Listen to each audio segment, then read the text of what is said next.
The first step is to determine the oxidation number of those elements changing oxidation number, which we've done. And you see that the work for this determination is all given below. Next, we're going to connect up those things that are changing oxidation number. Before we go on to worry about electrons, we need to make sure those atoms changing oxidation number are balanced. So one manganese, one nitrate, one nitrogen, one nitrogen. So those atoms changing oxidation number are balanced. We can go on and worry about electrons. Manganese from +7 down to +4. This is a reduction by 3 units. Therefore, we know that there are 3 electrons involved. Nitrogen is being oxidized from +3 to +5. So we know that there is a gain of 2 electrons. Again, the rule is 1 electron per unit change in oxidation number. Now we need to balance the electrons lost to electrons gained. So 3 and 2 has a lowest common multiple of 6. So if we double the amount of manganese items that are used and triple the amount of nitrogens that are used, we have 6 electrons lost, 6 electrons gained.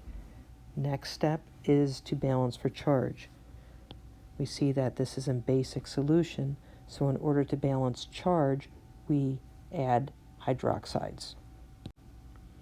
As written right now, we have a net charge of -5 on the reactant side and -3 on the product side. To balance for charge, we need to add an additional 2 negative charges onto the product side, which means 2 hydroxides. The next step is to balance oxygens with water. Thus far, we see we have 14 oxygens on the reactant side and 15 oxygens on the product side. So in order to balance for oxygens, we're going to have to add 1 more oxygen by adding 1 water. Now, if we've done everything correctly, our hydrogens should also balance. We have 2 hydrogens on the reactant side and 2 hydrogens on the product side. We're done. Our redox reaction is balanced both for mass and for charge. The first step is to determine the oxidation numbers for those things that are changing oxidation numbers. Chlorine, as an element here, has an oxidation number of 0. Sulfur has oxidation numbers that were determined here below. So on the reactant side, sulfur here is +2. On the product side, sulfur is +6. Chlorine on the product side is -1. Before determining the number of electrons lost and gained, we need to balance the atoms that are changing oxidation number. So we note that there are 2 chlorines here in the reactants, so we need to have 2 chlorines in the products. Same thing is true for sulfur. Now we need to balance these atoms before we worry about the number of electrons that are involved. We use care when determining the number of electrons lost and gained for this equation as written. So we see that we have 2 chlorine atoms. Each is going from 0 to -1. So each is being reduced by 1 unit. There's a total of 2 electrons that are involved.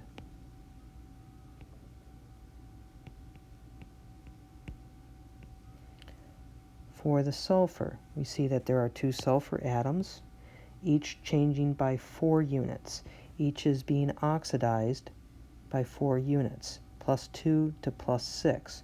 But since we have 2 of them, there's a total of 8 electrons that are involved.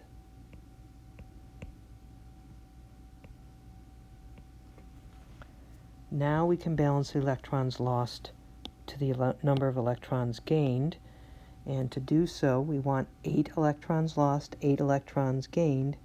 So we're going to multiply those things that are associated with chlorine by 4. That changes this 2 to an 8. The coefficients associated with sulfur can remain the same. Now we're going to look at the charge. Thus far, we can see that the charge is -2 on the reactant side and -12 on the product side. In order to balance the charge, we see that we have to use hydroxide because this is basic solution. So in order to balance the charge, we need an additional 10 negative charges on the reactant side, and that means that we have 10 hydroxides. By adding 10 hydroxides to the reactant side, we can see that our charge is now balanced. We'll go on to worry about oxygens. For oxygens, we're going to add water to the side that's short of oxygen.